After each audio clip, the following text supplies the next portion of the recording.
वो चेतक रो असवार कटे,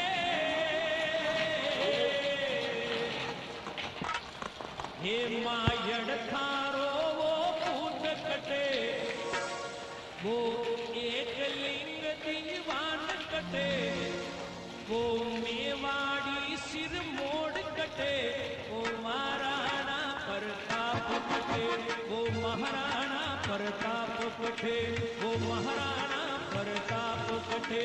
मायड़ थारो वो पूत कटे, वो एक लिंग दीवान कटे, वो महाराणा प्रताप कटे। हड़बे काटे में समर लड़ो, हड़बे काटे में समर लड़ो, वो चेतक को असवार कटे, मायड़ थारो वो पूत कटे, वो एक लिंग दीवान कटे, वो मेवाड़ी सिर मोड़ कटे, वो महाराणा प्रताप कटे, वो महाराणा प्रताप कटे, वो महाराणा प्रताप कटे, वो महाराणा प्रताप कटे।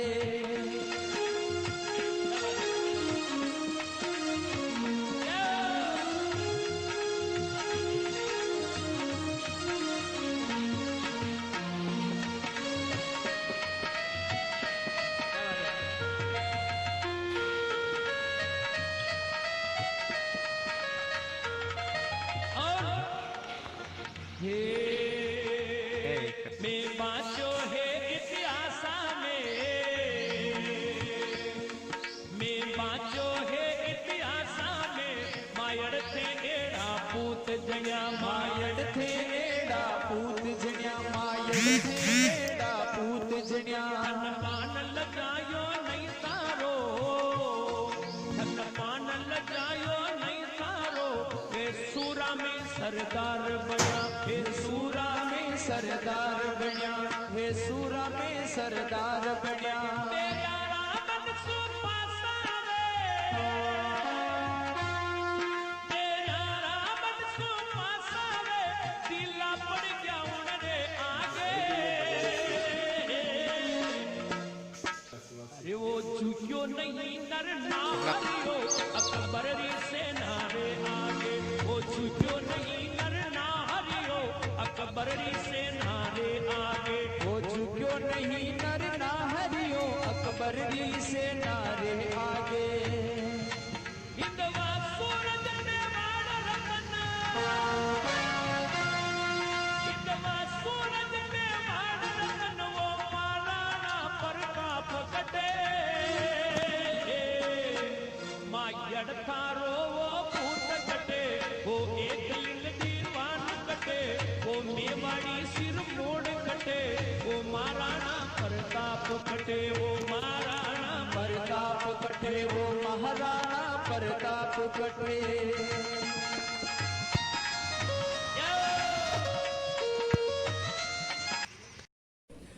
नमस्ते दोस्तों, हम आज खड़े हैं महाराणा प्रताप गौरव केंद्र, जिसको राष्ट्रीय तीर्थ का ये आप जो देख रहे हैं प्रताप गौरव केंद्र के नाम से ये राष्ट्रीय तीर्थ है। महाराणा प्रताप हमारे देश की धरोहर हैं। उनसे बड़ा स्वतंत्रता सेनानी पूरे विश्व में ढूंढना मुश्किल है। उन्होंने जो स्वातंत्र्य की जो अलग जगाई थी, उस अलग को लेकर पूरे देश भर में एक बड़ा वातावरण खड़ा हुआ था। उन्हीं महाराणा प्रताप की प्रेरणा से ये एक केंद्र चलता है, जिसमें पूरे देश के महापुरुषों और देश के विभिन्न सांस्कृतिक और आध्यात्मिक केंद्रों के बारे में कुछ अलग अलग झलकियां दिखाई गई हैं। और विशेष रूप से मेवाड़ और राजस्थान, इन दोनों क्षेत्रों से के जो प्रेरणा पुरुष हैं, महापुरुष हैं, उन महापुरुषों की यहाँ जीवन, उनकी झलकियाँ, उनके चित्र, उनकी आदमकद प्रतिमाएं और उन सब के माध्यम से ऑडियो विजुअल चित्रा प्रदर्शनी के माध्यम से ये सारा यहाँ प्रदर्शन किया गया है। देख रहे हैं सामने की ओर 57 फीट ऊंची महाराणा प्रताप की प्रतिमा है। महाराणा प्रताप 57 वर्ष की अवस्था में उनका देहावसान हुआ, तो उसको ध्यान में रखते हुए 57 फीट की ये बैठी हुई प्रतिमा है, अष्ट धातु की बनी हुई है, 1200 टुकड़ों में बनी थी, 40 टन इसका वजन है। ये जो प्रतिमा है, इसको देखने पर ध्यान आएगा कि एक जंगल में बैठे हुए राज सन्यासी की भूमिका में महाराणा प्रताप हैं। ऐसे ये महाराणा प्रताप की प्रतिमा यहाँ का मुख्य आकर्षण है। इसके अलावा यहाँ एक मैकेनिकल गैलरी है जहाँ पर मेवाड़ के विभिन्न समयों पर अलग अलग घटनाएं जो अपने समाज को प्रेरणा देती हैं, अपने ऐसे अनेकों महापुरुष हैं, अनेकों वीरांगनाएं हैं जिन्होंने इस समाज के लिए अपना बलिदान किया, हितोत्सर्ग किया।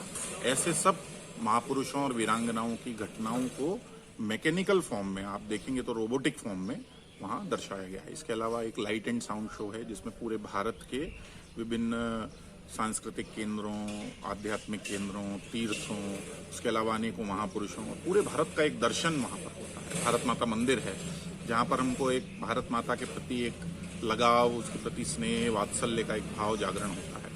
और भी बहुत सारी चीज़ें हैं। राजस्थान दीर्घा है, मेवाड़ रत्न दीर्घा है, इसके अलावा यहाँ एक लेज़र शो भी आने वाला है। उसके अलावा राज सिंह संग्रहालय, वहाँ भी बहुत सारे म्यूजियम बनने वाला है। बहुत सारी चीज़ें हैं यहाँ पर, तो आप सभी लोगों का स्वागत है प्रताप गौरव केंद्र में। रूप से ये जो सारा जो विषय है ये आज के युवाओं को देखने के लिए ही है, उनको प्रेरणा लेने के लिए है। महाराणा प्रताप ने किस प्रकार उस समय के युवाओं में एक जो जान फूंकी कि वो लड़ने को, अपने समाज के लिए प्राण उत्सर्ग करने के लिए खड़े हो जाते थे।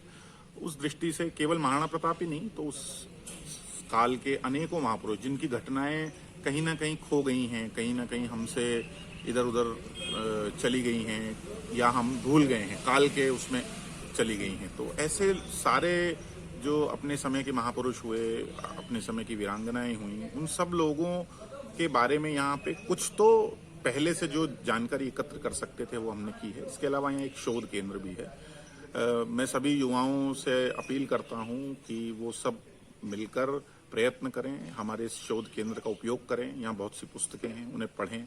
उसके अलावा भी जो अभी आज के समय में नए नए प्रकार की शोध की जा सकती हैं, उसकी दृष्टि से हम पूरा सहयोग करते हैं।